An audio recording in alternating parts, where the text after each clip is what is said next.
Since the release of Tug of War in 1982 and the success that had come with that album, Paul McCartney's solo career had taken a downward spiral. Pipes of Peace had failed to live up to the success of its predecessor, and then Give My Regards to Broad Street, let's not beat around the bush here, was a complete and utter disaster. So, by the mid-1980s, Paul wanted to try and rejuvenate his solo career, and he would attempt to do that with his 1986 album, Press to Play.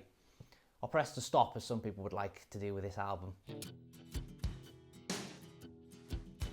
So since the recording sessions of Tug of War, Eric Stewart had effectively become Paul McCartney's right-hand man. He was effectively the Denny Laine of the 1980s to Paul, but the pair had never actually written together, so when they came to start working on this album, Paul decided he wanted to collaborate properly with Eric Stewart. So the pair would sit down and start writing songs together.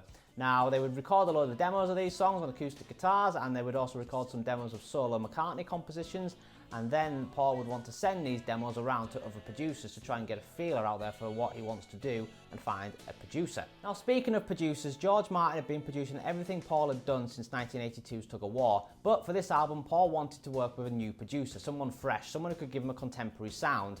Now, this is the first time he ever did this. He's done it a few times since, where he's worked with the Flavour of the Month producer to varying degrees of success. And you've got to remember, by this point in his life, Paul now is in his mid-40s. Some would argue this album is a midlife crisis album. He's no longer down with the kids as such. He's no longer Flavour of the Month. You know, if you're a kid in your 20s by this point in 1986, chances are you're too young to remember the Beatles. Some of them weren't even born when the Beatles were on the go. Some of the teenagers who would be into music at this point, they probably weren't even born when Ram came out, when Wings first started getting together and releasing albums. So that's sort of where Paul's life was at this point, where the world was at this point. So he needed to work with an in-demand producer, and he would do that in the form of Hugh Padgham. Now, Hugh Padgham was an award-winning in-demand producer. He was the producer at this point in the 80s. He'd worked with the likes of Peter Gabriel, Phil Collins, the Human League, the Police, XTC. You name it, he's probably worked with them. So Paul wanted to work with him. So this demo tape he'd recorded with Eric Stewart, he sent it to Hugh, and this is kind of where this album went wrong, because Hugh listened to this demo tape and he's openly admitted he didn't like it, he didn't get it, he was very underwhelmed by it. And rather than do the honourable thing and say to Paul, thank you very much, but I'm not feeling this, find someone else effectively, he still agreed to do it, which meant from the get-go we had a producer working on this album who didn't really like the songs and wasn't really feeling it. Paul has also said, and this wasn't a retrospective interview, this was an interview at the time, the month this album came out. Paul said that Hugh had said to him that he had a dream where basically Paul and him had made a dud album together, and it had destroyed Hugh's career, and that was his fear. And Paul felt a bit put out by that. I mean, you would, wouldn't you? I mean, you're Paul McCartney, you're a legend by this point. Anyway, so yeah, kind of from the get-go, this album's had a bit of an undercurrent of, not tension, but negativity, because the producer didn't like the songs. Anyway, for the first time ever, sessions for this album took place at Hog Hill Mill entirely. That's Paul's personal studio down in Sussex. It had just been finished at this point. Basically, Paul was fed up with having to travel from Sussex to London every day to work at Abbey Road or Air Studios. Plus, to work at them studios, you had to hire them, which, you know, is not cheap to hire a studio. So if he had his own personal studio, he could spend as long as he wanted. He didn't have to worry about hiring it. He didn't have to worry about travel costs and all of that. Yeah, travel costs, as if he would cost him, as if Paul McCartney couldn't afford a train ticket to London. But he didn't have to worry about all that anymore. Plus, he wouldn't have the press prying to try and see what he's doing. So yeah, and his studio at this point had the top of the range equipment in it as well. So it wasn't like a crappy studio, it was a proper good studio. And it's still to this day Paul's own personal studio. So it was in April of 1985 when Hugh Padgham would get involved in these sessions, and he would bring a session musician with him, a drummer by the name of Jerry, how do you pronounce his second name? Jerry Marotta, I think is how you pronounce it. So there would be a core band for this album. It would be 3 musicians, Paul McCartney, Eric Stewart and Jerry Marotta, or however you pronounce it. Now, at one point early in the sessions, Paul, he must have been feeling a bit insecure about his bass playing, because he wanted Hugh to get him another session musician who could play the bass for this album. And Hugh didn't understand this, because he was like, Paul McCartney is one of the greatest bassists of all time. Why is he trying to get someone else to play bass? So I think him and Hugh had a bit of back and forward over this, and basically Paul did back down and would do not on every track, but most of the album is Paul playing bass on this one. By June 1985, the basic tracks and the first batch of overdubs for most of the songs were complete. Sessions would then continue in July 1985 with guest musicians adding further overdubs to the basic tracks, including Pete Townsend, Phil Collins and Carlos Almore.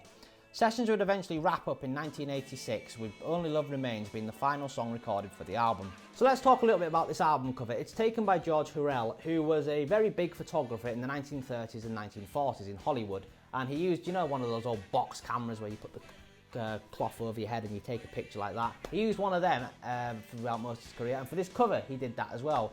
And we get this lovely photo of Paul and Linda. And I really like this picture, but it doesn't really fit the album. The music on this album has kind of got nothing to do with 1930s Hollywood, which is what this theme is supposed to be on this cover. So it's like, I don't understand the logic behind this. If it was Kisses on the Bottom, this cover would work brilliantly for that album, probably better than the cover on Kisses on the Bottom. But for this album, no. But here's a little fact for you. To this day, this is the last album we've had from Paul McCartney where there is a clear contemporary photo of him on the cover. Everything since this is either been not on the cover, or if he is on the cover, it's a blurred photo in the case of Flaming Pie and Driving Rain. It's a photo of when he's young in the case of Chaos, and with Kisses on the Bottom he's hiding in some flowers, so we haven't had a clear photo of Paul since 1986. We know you're an old man, Paul, you don't need to keep hiding it, alright? Anyway, Press to Play was released on August 29th, 1986 in the US, and it was released a few days later here in the UK on September 1st of 1986, and it got a mixed critical reception upon its release. Now, it would be McCartney's weakest selling album up until that point. It didn't even go gold in America, I don't think. In terms of the chart positions, it got to number 8 here in the UK, which isn't a disaster by all means, but even Pipes of Peace, and I think even Broad Street got to number 1. Did Pipes of Peace get to number 1, the album, or was it number 2? I can't remember, but I think Broad Street, the album, did get to number 1. So number 8 for Paul McCartney is a bit of a staller, I suppose. And over in the US, it was even worse. It only got to number 30. So it didn't really rejuvenate his career like he'd hoped for. Anyway, over the years, this album has got a bit of a hard time, particularly off Beatle fans. It's not one of his most well-liked albums. Let's not beat around the bush here. A lot of people would say this is his worst album. And I, for years, went with this opinion that this is a terrible album.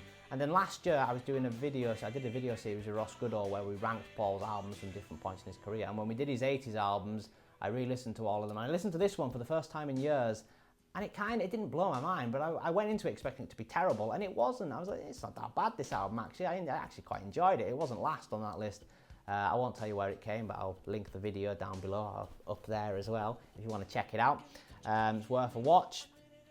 Anyway, I'm not coming on here and claiming this is Paul's best album, but it's certainly not his worst. He's done a lot worse than this, and it's not as bad as it's been made out to be over the years. It's quite experimental in some ways as well. In some ways it's an ending because Paul, after this, would sort of start falling back more into that Beatle territory of sound rather than trying to push himself and create, I suppose he's not innovating on this album, but try and push himself out of his comfort zone. He does it occasionally, but in terms of on his core studio albums, this is kind of the last time he does it. Any time after this he would properly do it, he would do it under like The Fireman or something like that, not under his own name basically. Anyway, let's show you this copy of the album that I own here. There's the front cover, as I've mentioned. Great cover. Just doesn't really fit the album. I love the photo though. Back cover, this is an original copy from '86. I don't think it's ever been repressed, this one, so I doubt it'll ever get an archive edition, but we will see. Yeah, basically it lists all the musicians here, tells you about the cover photo, all the tracks, etc. I do like this, the gatefold on this one.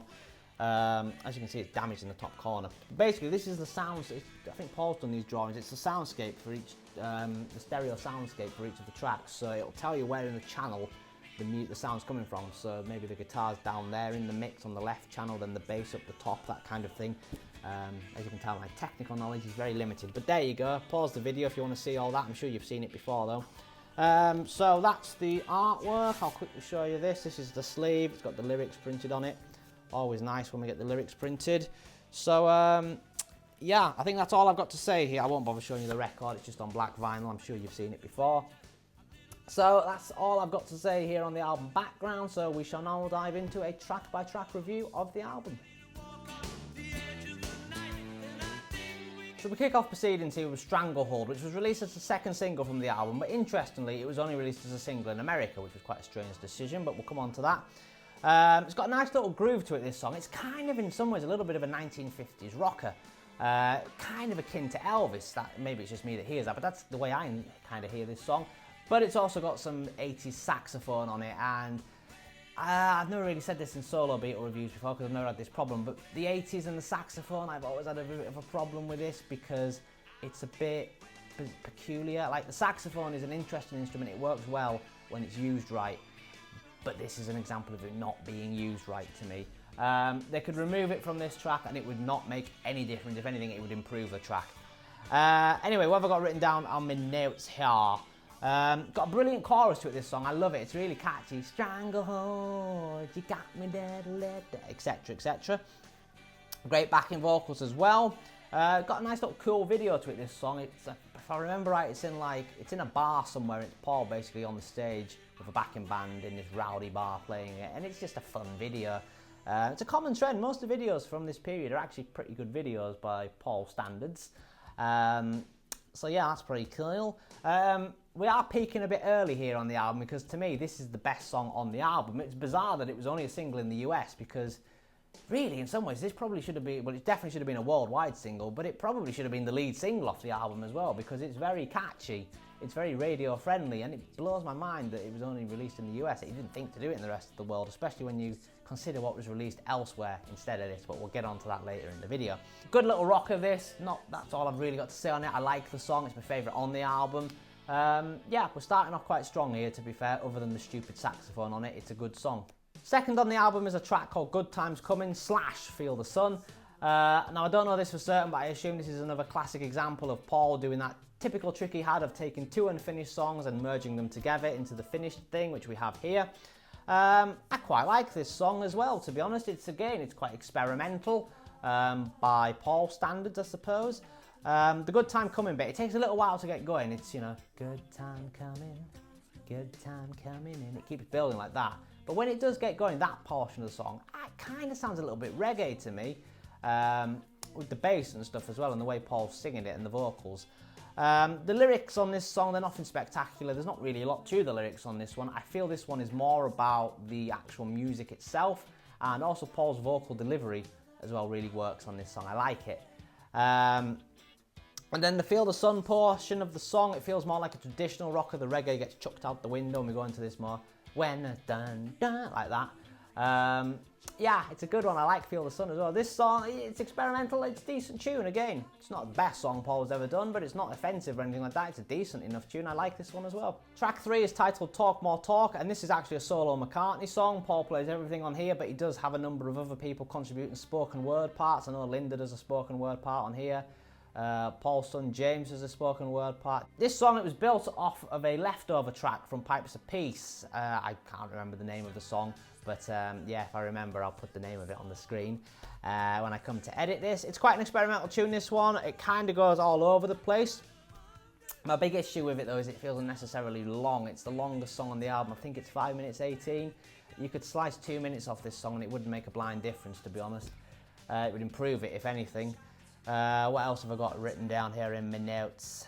No, that's all I've got to say. Basically, slice the tune down and it would improve it. But as it stands, it's a bit too long for my liking. It's not a bad song, it's a decent little experimental one, but it's not the best song Paul has ever done. It's a common trend here, not the best song, but it's not the worst song either. It's not as bad as perhaps some people would make it out to be, but yeah, it's decent enough. I like it. Now the pace slows down with the next track on the album entitled Footprints, and dare I say this one sounds a bit Spanish with its guitar. It kind of reminds me a little bit of Distractions, which will come on the next album after this, Flowers in the Dirt. It's kind of that same style of music. It's definitely less experimental, this one. It's more traditional McCartney in terms of its sound. It's one of those classic acoustic songs that McCartney's very good at. There's nothing wrong with it not being experimental, and yeah, it would be lacking this album without it, because even Paul's experimental stuff, like take an album like McCartney 2, it's still got a song like One of These Days on the end of it, which still seems very traditional McCartney. It's that little breather from all the experimentation on there. That's kind of what this song serves as. It's almost the One of These Days of this album, if that makes sense. What else have I got written down here? Song, it seems to spend most of the song like it's building and building and building up to something like a climax, and that never comes.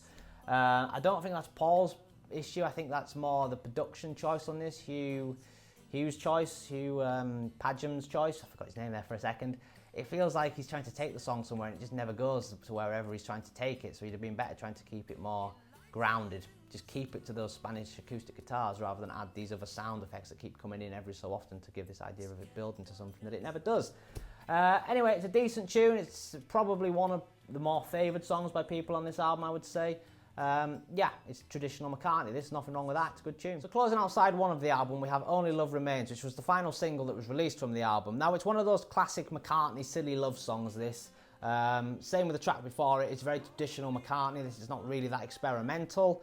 It's just romantic and it's very pure. It's obviously about Linda, this song, and you can feel the love that he has for Linda in songs like this. Padgham does a good job on this one as well with his production choices. It works very well on here. It's one of those ones, perhaps the only one on the album where I feel it would benefit perhaps more from George Martin, and his possible George Martin string arrangement on here could really take this song to another level. What else have I got written down here? Linda is on the backing vocals on here, which is something that lacks on this album. This is the only one I think where Linda is doing some backing vocals, and I don't know why, because her voice is kind of integral to Paul's sound in the 70s, the 80s, 90s. So to leave her off here, especially when she's on the cover as well, feels a bit of a misfire by Paul, to be honest with you.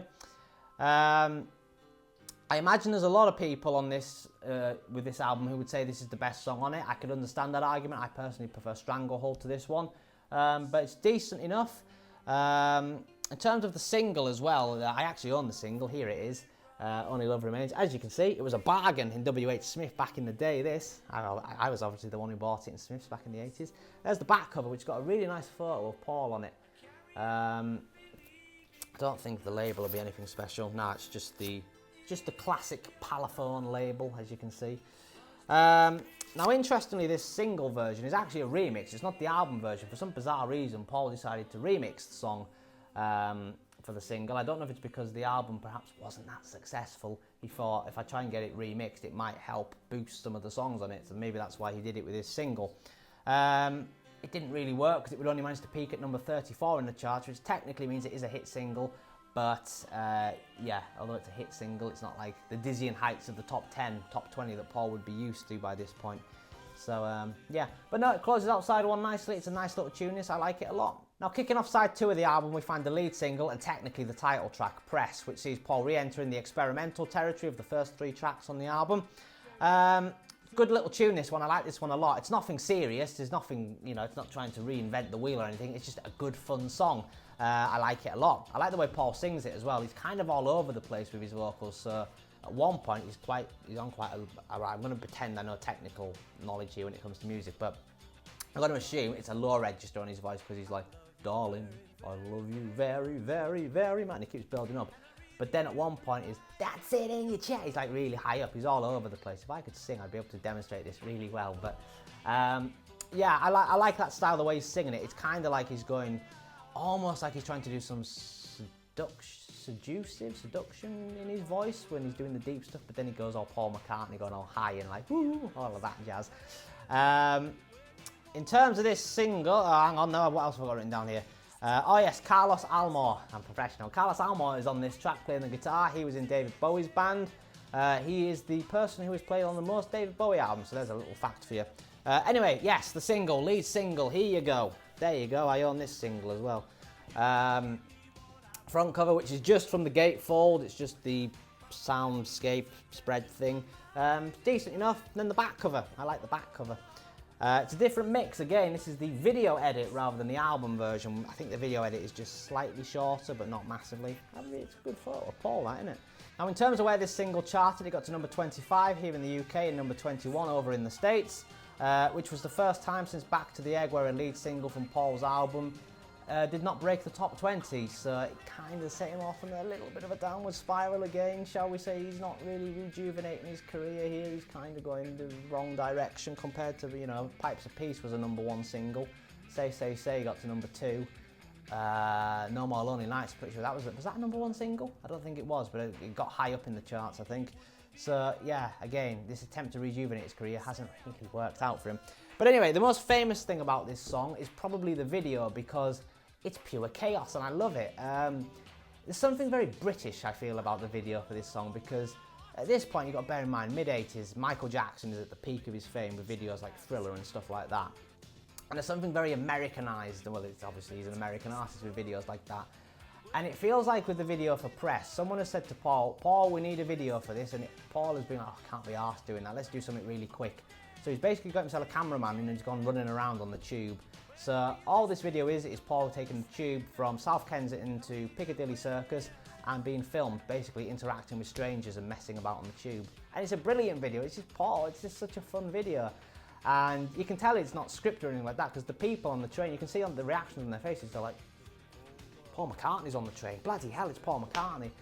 And Paul's just interacting with them all, it's lovely to see.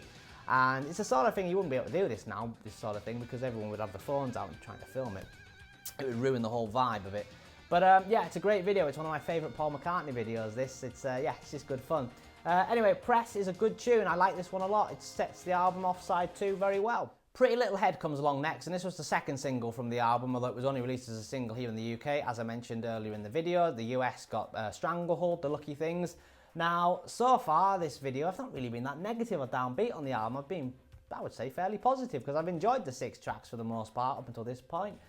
That's going to change now, because I do not like this song. This song was born out of a jam, basically. Paul, Eric Stewart, and the drummer, I've forgotten his name, Jerry Thingy-Bobby, they were just jamming in the studio, and they basically birthed this out of that jam. It's kind of a bit like Mumbo off Wildlife, and if you see my Wildlife review, I don't like Mumbo. So yeah, it's the same problem I have here. There is vocals, there is lyrics on here, but I've no idea what they are, other than you can hear Paul occasionally say Pretty Little Head, because the problem is, Paul, I don't know if it's Paul who's decided this or if Hughes decided this, to bury Paul's vocals deep in the mix, drown it with all the sound and instrumentation on it. It's a very experimental song, don't get me wrong, but it's also a very long song. It's just shorter than Talk More Talk. I think this song's maybe like 5 minutes 14, Talk More Talk's 5 minutes 18. It's unnecessarily long. Yeah, it's stupidly long. And the decision to make this a single really did backfire on Paul, because it was the first time he released a single here in the UK that did not chart whatsoever. He would then try to get it in the charts by releasing his first ever cassette single, and that didn't chart either, so there you go. His decision to make this a second single backfired spectacularly here in the UK. I didn't say where Stranglehold got to in the US, because I can't remember. It's 33 rings a bell, but don't quote me on that. But I think Stranglehold would have been a hit if he'd bothered to put that out instead of this, because I mean, I wouldn't have rushed to the shop to buy this single, I must admit. Probably the most famous, the only interesting thing about it is its music video has Trigger in it, Roger Lloyd Pack, but other than that, there's nothing else interesting about this song whatsoever. It's terrible, I'm sorry. Move Over Busker comes along next, and as far as I'm concerned, this song can move over and get out the way, because I don't really care for this one. It's a rocker, this one, but it's not the best rocker Paul's ever done. It feels like filler. It's the first song on the album I can say it truly feels like filler. Maybe some people will argue most of this album is filler, but for me, this is the only track on the album I would say that is filler. Not really. I've genuinely got nothing to say about this song, so let's just shut up and move on to the next song. Let's stay calm, everybody. Let's stay collected, because the next track on the album is called Angry. And I don't want to get angry here because I genuinely hate this song with a passion. Pete Townsend's on this one playing the guitar. Phil Collins is on this one playing the drums. And from the get-go, this is a huge problem for me because I hate Phil Collins with a passion. Don't get me ranting about Phil Collins, because I will be here. I will spend an entire hour of video ranting on about Phil Collins, so let's just move on from that. But the fact he's involved in this song instantly makes me dislike it. Phil Collins could have got involved in a song like Let It Be, and it would have made me hate the song. That is how much I dislike Phil Collins. Anyway, that aside, even if you remove Phil Collins from this would be the worst song on the album. It's trying to be a sort of punk song, and by this point, punk's been and gone. Punk's from 10 years before this album, more or less. Punk, he tried that on to much more success on Back to the Egg, so I don't know why he's trying it again here, because he's failing spectacularly. I hate the way Paul sings this song. If you've ever seen my video where I review Flowers in the Dirt, again, up there, it's an older one, but it's up there if you want to watch it. When I'm talking about the song Figure of Eight, I say I don't like the way Paul sings that song. He sings it in a stupid voice. That same style of vocal, he's doing it here as well. It's like that. It's like he's almost trying to do, I don't know if he's trying to do like that Oh Darling, Monkberry Moon Delight style of vocal, and he can't hit those really high notes anymore. And yeah, it's a terrible song. I'm trying to stay calm here and not get too angry about it. Hugh should have told him that this is a bad song rather than let it on the album. If he sent him the demo of this, I can understand why he would listen to this and think, no, this is terrible, what is this? I don't really want to produce this. Anyway, let's just move on because it's an awful song and I hate it with a passion. And finally here we come to the closing track entitled However Absurd. And to be honest, it does pick up a bit here. The previous 3 tracks have been terrible, but this one picks it back up a little bit. It's more experimental in an interesting way. Interesting style of vocals on Paul's voice here. Vocal effect. It makes him sound like he's underwater. I don't know why they've gone for this style. I mean, it's not terrible, but it's an interesting choice. What have I got written down here? The song, this one, same with Footprints. This one keeps building and building and building, but this one actually goes somewhere towards the end. It goes a bit more, it kind of climaxes with this load of sound at the end, which sounds pretty cool. There's not really that much to say about this one either. I like it compared to some of the tracks that have just come before this one, but it's not the best song Paul's ever done, but it's decent enough. It's experimental, and I give it gold marks for being experimental. So overall, Press to Play is a mixed bag, to be honest. There's good and there's bad. And to be honest, the good does outweigh the bad. The first 6 tracks plus the closing track, to me, they're decent tunes. They're all right. It's those 3 tracks towards the back end, in the middle of side 2, Pretty Little Ed, Move Over Busker, and Angry, that completely drag this album down for me. I suppose if I'm listening on streaming, I can just skip them 3 tracks. But yeah, it's inconvenient if you're listening to the record to have to put up with those 3 tracks.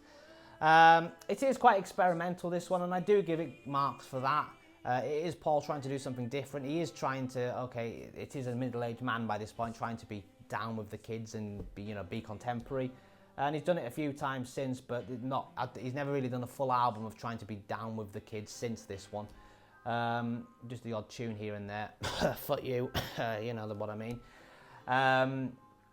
But yeah, this one, it's like I say, it's the last one in his career, in his core catalogue of solo albums where he's truly being experimental. After this, his experimentation would be saved for things like The Fireman or, albums like that, rather than on his core studio albums, which is a shame because it therefore gives this album a feeling of being a bit of an ending, if that makes sense.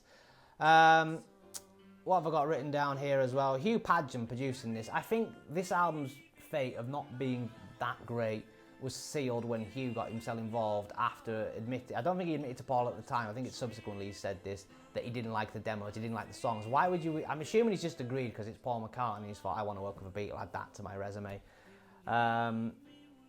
Yeah, and it's backfired because I think some of the production choices on here have worked well, some of them not so much. It has given him a contemporary mid-80s sound. In some ways it does make the album sound a little bit dated, like the saxophone on Stranglehold that ruins the song. Someone please remix that song and take the saxophone off it. It would greatly improve it. But he has pushed Paul out of his comfort zone in some ways. He's obviously, there's a lot of producers that don't do that anymore, that I wish they would push him a little bit, stop trying to be Beatle Paul McCartney and be experimental Paul McCartney of the 70s and 80s again. So, yeah, I'll be honest, I wouldn't press to play on this album all that often. But if I did put it on, I wouldn't press to stop because it is by no means the worst album that Paul has ever done. And as an overall album, I think this is a better album than something like, I'll be really controversial, I'd rather listen to this than Wings at the Speed of Sound. The highs of Wings at the Speed of Sound are better than anything on this album. But as an overall consistent album, I think this one flows better, to be honest. Anyway, before I offend any more people with comments like that, I think I'll wrap up this video. So thank you very much for watching. If you've enjoyed this video, please do like the video. Leave a comment down below. What do you think of this album? Do you like it? Do you not like it? I bet you don't like it. No one seems to like this album. Are you like me? You're sort of on the fence with it. You're like, it's not bad, it's not terrible, kind of thing.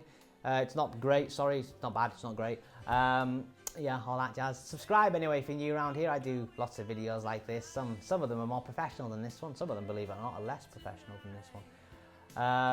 So yeah, subscribe, that'd be greatly appreciated. Anyway, that's all I've got to say for now, so thank you very much for watching, and I will see you all on a future video, but for now, goodbye. Ta-da.